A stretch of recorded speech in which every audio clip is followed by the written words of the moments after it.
Já contamos aqui que João Batista Melado e Wellington Sberk adaptaram a obra Memórias Póstumas de Brás Cubas para um graphic novel.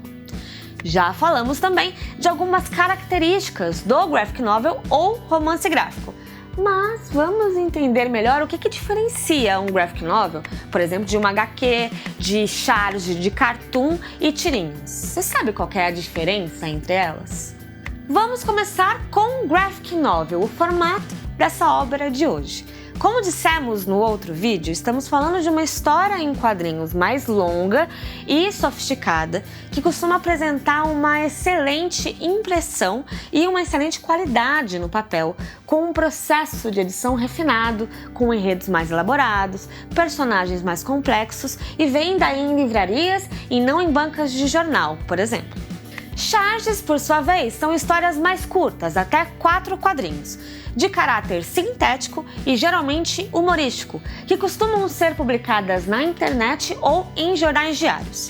A charge é circunstancial e temporal.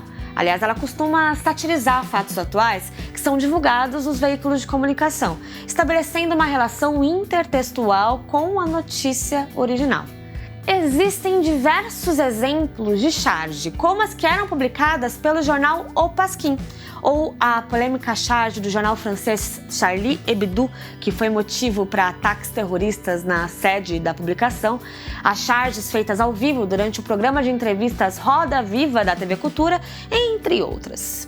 Enquanto a charge relata um fato atemporal, universal, que independe do contexto de uma época ou cultura, fazendo graça com uma situação cotidiana, o cartoon é apresentado em um quadro apenas, não retrata personagens conhecidos e não tem como objetivo satirizar uma situação atual. Laerte, Angeli, Maurício de Souza, Enfio e Arnaldo Branco são alguns dos nomes que dominam esse estilo. Já as tirinhas, podendo ser de aventuras ou cômicas, são histórias mais curtas, muitas vezes apresentando um formato retangular e com poucos quadrinhos, até 4, o que deu origem inclusive a esse nome, tirinhas. Muitas vezes há presença de personagens fixos, assim como a narrativa recebe um desfecho inesperado. Mafalda, Snoopy, Armandinho, Turma da Mônica são, enfim, alguns dos exemplos dos famosos personagens do divertido universo das tirinhas que abrangem todas as faixas etárias. Já as histórias em quadrinhos, famosas HQs ou comics em inglês, são tirinhas que envolvem mais personagens, conflitos e situações. São sequências narrativas, em geral com personagens fixos, publicadas em gibis ou comic books, que apresentam uma condução narrativa maior e mais detalhada que as tiras, por exemplo, as tirinhas. Entre as mais populares estão as Turma da Mônica, a Turma da Luluzinha e dos clássicos super-heróis do universo Marvel e DC Comics. Com certeza você já conheceu algum desses universos, certo? Todas essas histórias possuem os fundamentos básicos das narrativas, que é o que? Enredo, personagem, tempo, lugar e desfecho. Mas nelas são inseridos recursos textuais e discursivos que estabelecem uma rápida interação com os leitores. Para comunicar as falas das personagens, por exemplo, geralmente são utilizados balões com os textos, os textos escritos dentro, que costumam ter variedade de formatos e tipos para distinguir tons de voz e intenções. Por exemplo, em um dos vídeos eu já mostrei sobre falas, balões e cores, mas vou mostrar aqui alguns outros pontos que podem ser notados. Balões com textos escritos, aquela parte onde mostra a fala do personagem, sabe? Costumam ter uma variedade nos formatos e tipos para distinguir tons de voz e intenções. Por exemplo, enquanto eu tô aqui falando com vocês, em uma fala normal, o balão possivelmente seria esse daqui.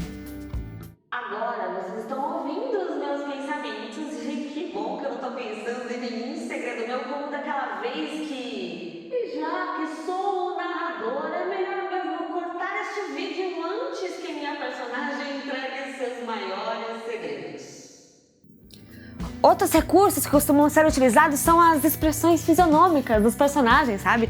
Tem as cores também, além de diversas linguagens abordadas nos quadrinhos, como o uso de onomatopeias. Ou seja, o leitor de quadrinhos é instigado a se atentar à constante associação da linguagem verbal e não verbal, levando em consideração que a relação entre as palavras e as ilustrações será determinante para a atribuição de sentidos. Então, todas essas características podem enriquecer a experiência de leitura. Outro ponto positivo é o seu largo alcance, já que muitas tirinhas, cartoons e charges chegam facilmente ao grande público, considerando que costumam ser publicadas diariamente em jornais impressos e também muito difundidas na internet. E falando em alcançar o público, este livro, Memórias Póstumas de Brás Cubas, também foi adaptado para os cinemas. Essa é outra forma de apresentar o conteúdo e a história em sala de aula. Além disso, vale também citar a biografia de Machado de Assis, que apesar de ser um dos escritores mais importantes do Brasil, teve que trabalhar em diversas áreas, tendo uma longa jornada em jornais e revistas enquanto lançava seus livros.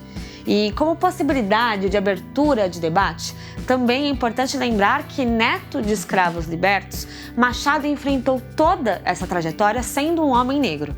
Apesar disso, é recente a lembrança das questões raciais, inclusive pelo fato de que o escritor foi esbranquiçado em suas fotos e referências, tendo sido agora relembrado como um homem negro, inclusive com a colorização de suas fotos por parte de iniciativas da Faculdade Zumbi dos Palmares em São Paulo, por exemplo.